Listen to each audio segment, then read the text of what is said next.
ассалому алайкум дӯстон, хушомадед ба шабакаи мо. Дар ин навор барои шумо тозатарин ва муҳимтарин хабарҳоро аз ҷаҳони ММО омода кардем. Барои ҳамин наворро то охир тамошо кунед. Мо бошад оғоз мекунем. шахсоне ки аз Москва ва Московский област хоҳиши гузаштани граница дошта бошед, пас мо ба шумо одамони бабоварӣ, Акай Ғулом ва Акай Умедро тавсия медиҳем, ки тӯли чанд сол мешавад ки онҳо дар ин соҳа кору фаъолият мекунанд. Ин бародаро шуморо аз Москва ва Московский област гирифта ба мошинҳои худ ба границаи Қазоқистон бурда меоранд. мошинҳои ин бародаро мошинҳои замонавӣ буда ҳамаи шароитҳоро доранд, то ин ки шуморо ба роҳат бурда биёранд. барои ҳамин худи ҳозир ба номерҳои дар рӯи экран буда ё ин ки ба ватсапи ин рақамҳо занг занен ва граница гузашта ҳуҷҷатҳои худро хуб кунен ва агар ки скидка гирифтан хоҳед, пас ҳатман аз номи канали мо Паҳлавон теҷа гап занен.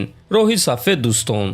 ҷангвари бебохти вазни нимёна UFC Иен Гери боварӣ дорад ки дигар ҷангвари бебохти вазни худ Шавқат Раҳмоновро шикаст дода чемпион мешавад. биёед суханҳои ӯро гӯш мекунем.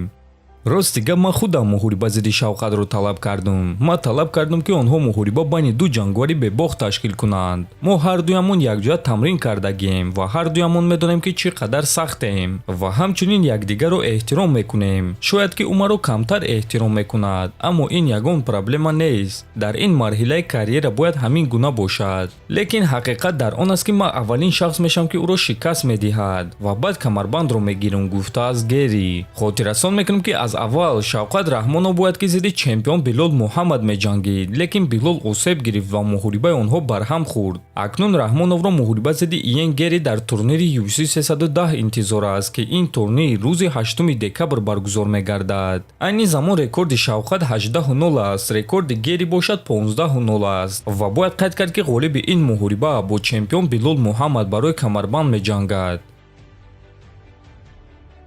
чемпиони вазнини UFC Ҷон Ҷонс аллакай тамринҳои худро оғоз кард. оиди ин чиз худи варзишгар хабар дода чунин суханҳо навишт.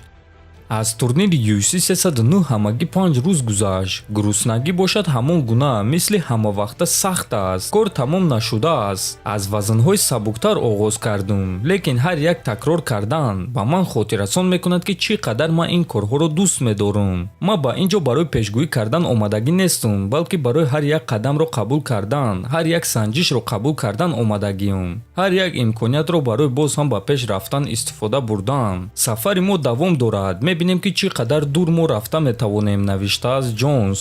хотиррасон мекунем ки Ҷонс дар турнири UFC 309 чемпиони пешина Стипи Миочичро шикаст дод ва ҳамин гуна камарбанди вазнини худро бори аввал ҳимоя кард ва ӯ дар рейтинги панд фу панд, яъне беҳтарин ҷангвар новобаста аз вазн як зина ба боло рафт. акнун рейтинги панд фу панд чунин аст: рақами 1 Ислам Махачев, рақами 2 Ҷон Ҷонс, рақами 3 Алекс Перейра, рақами 4 Илия Топурия, рақами 5 Билол Муҳаммад, рақами 6 Дрикус Дюплеси, рақами 7 Мераб Двалишвили, рақами 8 Том Аспинал, рақами 9 Леон Эдвардс ва рақами 10 Александр Волкановский. ва дӯстон бисёриҳо ҳайрон шуданд ки чаро Ҷон Ҷонс якум рақами панд фу панд нашуд ва ҳоло ҳам якум рақам Ислам Махачев аст. ҷавоб дар ин аст ки Стипи Миочич дар ин рӯйхат нест. ана рақибони Ислам Махачев бошад дар ин рӯйхат ҳастанд ва вақте ки Ислам Махачев онҳоро шикаст дод, онҳо якум, дуюм ва сеюм рақами панд фу панд буданд. ҳамчунин дӯстон, як факти аҷиб: Ислам Махачев ва Ҳабиб Нурмагомедов ягона ҷангвар дар ҷаҳонанд ки дар вақти чемпион будани Ҷон Ҷонс якум рақами панд фу панд буданд. Ҳабиб дарҳол баъди ғалаба дар муҳориба зидди Ҷастин Геҷе якум рақами панд фу панд шуд. ана Ислам Махачев бошад баъди реванш бо Волк, ки дар ҳамон муҳориба Волкро ба нокаути вазнин равон карда буд. ба фикри худи шумо дӯстон, ки сазовор аст ки якум рақами панд фу панд бошад: Ислам Махачев ё ин ки Ҷон Ҷонс? метавонед фикрҳои худро нависед. ҳатман дар YouTube канали мо обуна шавед. то боздид. хонободу сарбаланд бошед.